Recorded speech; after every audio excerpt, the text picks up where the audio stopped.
Hi friends, welcome back to my channel.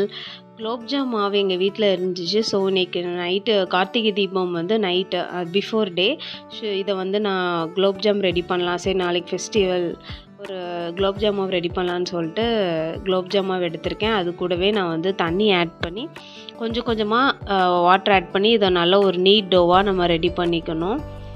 இது வந்து கொஞ்சம் கிராக்ஸ் இல்லாமல் நீங்கள் வந்து நீட் பண்ணணும். ரொம்ப ஹார்ஷாகவும் ஹார்டாகவும் நம்ம வந்து சப்பாத்தி மாவு மாதிரி பிரட்டிடக்கூடாது. இந்த மாதிரி சின்ன சின்ன பால்ஸாக உருட்டி வச்சுக்கணும். இப்போ ஜீரா பாகு வந்து நான் ரெடி பண்ணி வச்சிட்டேன். நான் வந்து 400 ml sugar and then 400 ml வந்து வாட்டர், ரெண்டுமே ஈக்குவல் ரேஷியோ போட்டுட்டு நான் வந்து ஜீரா பாகு ரெடி பண்ணிட்டேன். அண்ட் தென் பால்ஸையும் நல்லா ஆயிலில் ஃப்ரை பண்ணி எடுத்ததுக்கப்புறம் இதை வந்து ஜீரா பாகில் வந்து ஆட் பண்ணிடுங்க. அப்போ வந்து நல்லா சோக் ஆயிரும். வெடிப்பு வராமல் இருக்கணும் அப்படின்னா நீங்கள் வந்து அந்த பால்ஸில் வந்து நம்ம உருட்டும் போதே நம்ம வந்து நல்ல கிராக் இல்லாமல் உருட்டிட்டோம் அப்படின்னா பால்ஸ் வந்து ரெடியாக உடையாமல் வந்துடும். இப்போ உங்களுக்கு கட் பண்ணி காட்டுறேன் பாருங்கள் எவ்வளோ சாஃப்டாக இருக்குன்னு. அந்த மாதிரி உள்ளேயும் சாஃப்டாக இருக்கணும் அப்படின்னா நம்ம ஃப்ரை பண்ணும் போது நல்லா மீடியமான ஃப்ளேமில் வச்சுட்டு நீங்கள் வந்து குலோப் ஜாம் மாவை நல்லா ஃப்ரை பண்ணிங்க. அந்த பால்ஸை நல்லா ஃப்ரை பண்ணாலே குலோப் ஜாம் வந்து இந்த மாதிரி உடையாமல். ஒரு ஜீரா பாகும் அதை மாதிரி தான். ரொம்ப திக்காய்க்கிடக்கூடாது, தின்னாக இருந்தாலே போதும். அதாவது ஒரு கம்பிப்பதம் வந்தாலே போதும், பெர்ஃபெக்டாக வந்துடும்.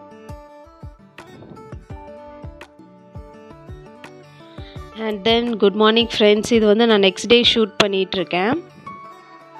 கார்த்திகை தீபம் வந்து அந்த டே.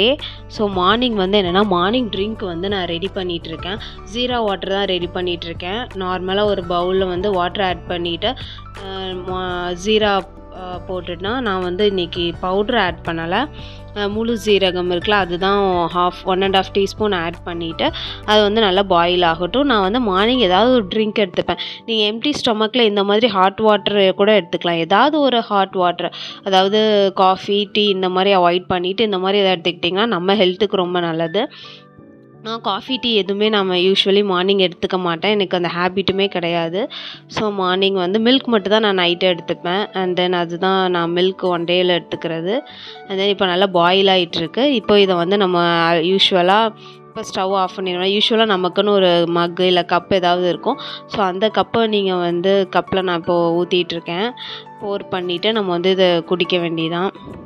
அண்ட் மார்னிங் வந்து ட்ரிங்க் வந்து ஏதாவது இந்த மாதிரி ஹாட்டாக எடுத்துக்கிட்டோம்னா நம்ம ஹெல்த்துக்குமே ரொம்ப நல்லது. நீங்கள் ட்ரை பண்ணி பாருங்கள். இல்லைனா ஹனி வாட்டர், லெமன் வாட்டர், அப்போ ஆப்பிள் சிடர் வினிகர், எனிதிங் உங்களுக்கு என்ன வந்து கேஷுவலாக எது ஈஸியாக கிடைக்குமோ அந்த மாதிரி ட்ரிங்க்கை நீங்கள் வந்து உங்களுக்கு சிச்சுவேஷன் தகுந்த மாதிரி எடுத்துக்கோங்க. நான் மார்னிங் வந்து பீஸ்ஃபுல்லாக இந்த மாதிரி நம்ம ஸ்கையில் பார்த்துட்டு நம்ம வந்து சீனரியை ரசிச்சுட்டே நம்ம குடிச்சோன்னா அந்த டேயே பீஸ்ஃபுல்லாக இருக்கும். ஸோ ட்ரை பண்ணி பாருங்கள். நெக்ஸ்ட் என்ன அப்படின்னா, இன்றைக்கி குக்கிங் ஒர்க் இருக்குது. என்ன அப்படின்னா, இது கேரட் ஃப்ரை பண்ணணும். எங்கள் அம்மா வந்து சாம்பார், ரைஸ் வச்சிட்டாங்க. ஸோ நான் வந்து கேரட் வந்து கிரேட் பண்ணி வச்சுருக்கேன். நார்மலாக பேனில் ஆயில், கடுகு, அதுக்கப்புறம் கறி லீவ்ஸ் கொஞ்சம், அப்புறம் பெரிய ஆனியன் வந்து சாப் பண்ணி ஆட் பண்ணிவிட்டு இது கூடவே கேரட் கிரேட் நல்லா துருவி வச்சுருக்கேன். கேரட்டாக நீங்கள் சாப் பண்ணுறதுக்கு பதில் இந்த மாதிரி கிரேட் பண்ணி வச்சிங்கன்னா பார்க்குறதுக்கும் நல்லாயிருக்கும், சாப்பிட்றதுக்கும் கொஞ்சம் ஈஸியாக இருக்கும், குக் பண்ணுறதுக்கும் கொஞ்சம் ஈஸி. ஸோ இந்த சைடு வந்து பாயசத்துக்கு ரெடி பண்ணிகிட்ருக்கேன். அதுதான் அதோட கிளிப்பிங்ஸு. அண்ட் தென் இப்போ வந்து கிரேட்டட் கோகோனட் ஆட் பண்ணிவிட்டு இது நல்லா மிக்ஸ் பண்ணுங்கள். இன்னும் கொஞ்சம் ஒரு 10 மினிட்ஸ் குக் பண்ணால் போதும்.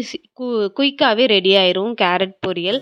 நீங்கள் வந்து மார்னிங் எதுக்காவது லன்ச் கொடுத்து விடணும், ஸ்கூல்ஸ்க்கு யாருக்காக ரெடி பண்ணால் கூட இதை ஈஸியாக ரெடி பண்ணிடலாம். அந்தளவுக்கு ஒரு ஈஸி ரெசிபீஸ். இப்போ ரெடி ஆகிடுச்சு. இப்போ நம்ம வந்து ஸ்டவ் ஆஃப் பண்ணிடலாம். இந்த சைடு பார்த்திங்க அப்படின்னா பாயாசம் வந்து இப்போ பாயில் ஆகிட்டுருக்கு. இந்த நல்லா ஜவ்வரிசி வந்து குக் ஆனதுக்கப்புறம் அது கூட சேமியா வந்து நான் உடச்சி சேர்த்துக்கிறேன். வெர்மிசிலி ஆட் பண்ணியிருக்கேன். வெர்மிசிலி ஆட் பண்ணிட்டு இப்போ வந்து கண்டென்ஸ்டு மில்க் ஆட் பண்ணிட்டேன். ஆக்சுவலி அந்த கிளிப்பிங்ஸை எடுக்கலை. And then condensed milk add பண்ணதுக்கப்புறம் கீயை வந்து கேஷ்யூஸில், அப்புறம் ரைசின்ஸ், முந்திரி, ரைசின்ஸ் ஃப்ரை பண்ணி இந்த கேஷ்யூஸ் எல்லாம் வந்து இந்த பாயசத்தில் ஆட் பண்ணிட வேண்டியதான். பாயசம் நல்லா குக் ஆனதுக்கப்புறம் லாஸ்ட்டாக ஃபைனலாக ஆட் பண்ணுங்கள். இப்போது நல்லா அந்த சேமியாவும் ஜவ்வரிசி குக் ஆனதுக்கப்புறம் ஆட் பண்ணி, இப்போதைக்கு நான் மில்க் சேர்க்க போடுறதில்ல. நான் வந்து லாஸ்ட்டு சர்வ் பண்ணும்போது தான் சேர்க்க போகிறேன். இப்போ நம்ம ஸ்டவ் ஆஃப் பண்ணி பாயசம் ரெடி ஆயிரும். அண்ட் தென் இப்போ வந்து நான் அப்பளம் பொரிச்சிட்ருக்கேன். அண்ட் தென் முடிஞ்சது எங்களோட ப்ரிப்ரேஷன் எல்லாமே முடிஞ்சது. இப்போ வந்து பார்த்திங்கன்னா பாயசம் வந்து இந்த அளவுக்கு உங்களுக்கு வந்து நல்லா கட்டியாக இருக்கும், நல்லா சாலிடாக இருக்கும். இப்போ இந்த ஸ்டேஜில் வந்து மில்கை வந்து ஸ்ட்ரெயின் பண்ணி அந்த பாயசத்தை கூட ஆட் பண்ணால் முடிஞ்சது. இப்போ வந்து பார்த்திங்கன்னா அந்த மில்க் வந்து கொஞ்சம் செமி சாலிடாக இருக்கும். இன்னும் உங்களுக்கு வந்து கொஞ்சம் மில்க் ஆட் பண்ணணும், இன்னும் எனக்கு கொஞ்சம் தின்னாக வேணும் அப்படின்னா இன்னும் கொஞ்சம் பால் கூட நீங்கள் ஆட் பண்ணிக்கலாம். இந்த கன்சிஸ்டன்சி எனக்கு போதும். அண்ட் தென் இது இன்றைக்கி வந்து நாங்கள் பனானா லீஃபில் தான் சாப்பிட்டுட்ருக்கோம், இலையில தான் சாப்பிட்டுட்ருக்கோம். இது நம்ம பண்ண payasam, gulab jam, and then carrot பொரியல். இது வந்து பச்சடி, தக்காளி பச்சடி, அப்புறம் மாங்காய் ஊறுகாய். இதுதான் எங்களோட லன்ச் மெனு. எத்தனை பேர்த்துக்கு வந்து இலையில சாப்பிட்றது பிடிக்கும்னு சொல்லிட்டு கண்டிப்பாக கமெண்ட் பண்ணுங்கள்.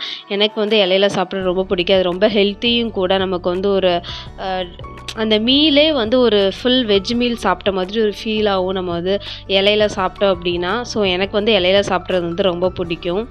எப்போதுமே பிளேட்டில் தான் சாப்பிட்றோம், பட் அது வந்து எக்ஸ்ட்ரா ஒரு டேஸ்ட் நமக்கு கொடுக்கும் வாழை இலையில சாப்பிட்டா. அதுக்கப்புறம் இப்போ வந்து கத்திரிக்காய் முருங்கைக்காய் போட்டு சாம்பார் அம்மா வச்சுருந்தாங்க. ஸோ அது இது கூடவே நாங்கள் தயிர், இவ்வளோதான். இந்த தான் எங்களோட சிம்பிளான லன்ச் மெனு. அண்ட் தென் இங்கே பார்த்தீங்க அப்படின்னா கார்த்தி இந்த விளக்கு எல்லாத்தையுமே க்ளீன் பண்ணி எடுத்து நியூஸ் பேப்பர் விரித்து அதில் வந்து எல்லாத்தையும் சோக் பண்ணேன். நான் 1 hour வந்து கார்த்திகை விளக்கு ஃபுல்லாக சோக் பண்ணிவிட்டு அதை ஒரு வெட் கிளாத் வச்சு வைப் பண்ணி எடுத்துக்கிட்டால் போதும். இப்போ வந்து மாவு எங்கள் அம்மா வந்து பெசறிட்டுருக்காங்க. ஸோ அதை உங்ககிட்ட காட்டலான்னு தான் வந்தேன். பச்சரிசி மாவு வந்து நாங்கள் எப்போதுமே பேக்கெட் மாவு யூஸ் பண்ண மாட்டோம். அதை வந்து ரைஸ் மில்லில் கொடுத்து திரிச்சிருவாங்க பச்சரிசி. ஸோ அதில் இந்த மாதிரி விளக்கு ரெடி பண்ணிக்கிடுவோம். இது வந்து என்ன அப்படின்னா பிடி கொழுக்கட்டையும் ரெடி ஆயிடுச்சு. கொழுக்கட்டை ரெசிபீஸ் வந்து உங்களுக்கு இன்னொரு நாள் நீங்கள் சொல்லுங்கள், நான் கண்டிப்பாக போஸ்ட் பண்ணுறேன். இது வந்து பிடி கொழுக்கட்டை. ஸோ நாங்கள் 2 டைப்ஸ் ஆஃப் கொழுக்கட்டை ரெடி பண்ணுவோம். இன்றைக்கி இப்போது வந்து நான் கோலம் போட்டுட்ருக்கேன். இப்போ ஒரு டைம் வந்து என்ன பார்த்திங்கன்னா ஒரு 5 இருக்கும். ஸோ இப்போவே நம்ம வந்து கோலம் போட்டு முடித்தா தான் நம்ம வந்து 6 இல்லை 6:30க்கு நம்ம வந்து விளக்கு வைக்கிறது கரெக்டாக இருக்கும். இப்போ எங்கள் அம்மா பாயில் பண்ணி முடிச்சிட்டாங்க. ஸோ இதை வந்து நாங்கள் இப்போது இலையில வச்சு சாப்பிட போகிறோம் கொழுக்கட்டை. அண்ட் தென் இப்போது நான் வந்து உங்களுக்கு ஒரு ஓவர்வியூ காட்டிடுறேன். எனக்கு தெரிஞ்ச ரங்கோலி ஒரு சிம்பிள் ரங்கோலி நான் வரைஞ்சிருக்கேன். இது வந்து என்னென்னு பார்த்தீங்கன்னா எங்கள் வீட்டோட வாசலில் நான் ஒரு சின்ன ஒரு கோலம் போட்டேன். ஒரு ஜஸ்ட் விளக்கு மட்டும்தான். அண்ட் தென் இப்போது திரி போட்டு விளக்குலாம் ஏற்றியாச்சு. நான் உங்களுக்கு கிளிப்பிங்ஸ் ஆட் பண்ணுறேன் பாருங்கள். ஃபோட்டோஸ் இது வந்து நான் ஃபோட்டோஸ் அந்த கோலம் போட்டு அதில் வந்து விளக்கு போட்டு வச்சுருக்கேன். ஸோ பாருங்கள் எப்படி இருக்குன்னு சொல்லுங்கள். தேங்க்யூ ஃபார் வாட்சிங் ஃப்ரெண்ட்ஸ்.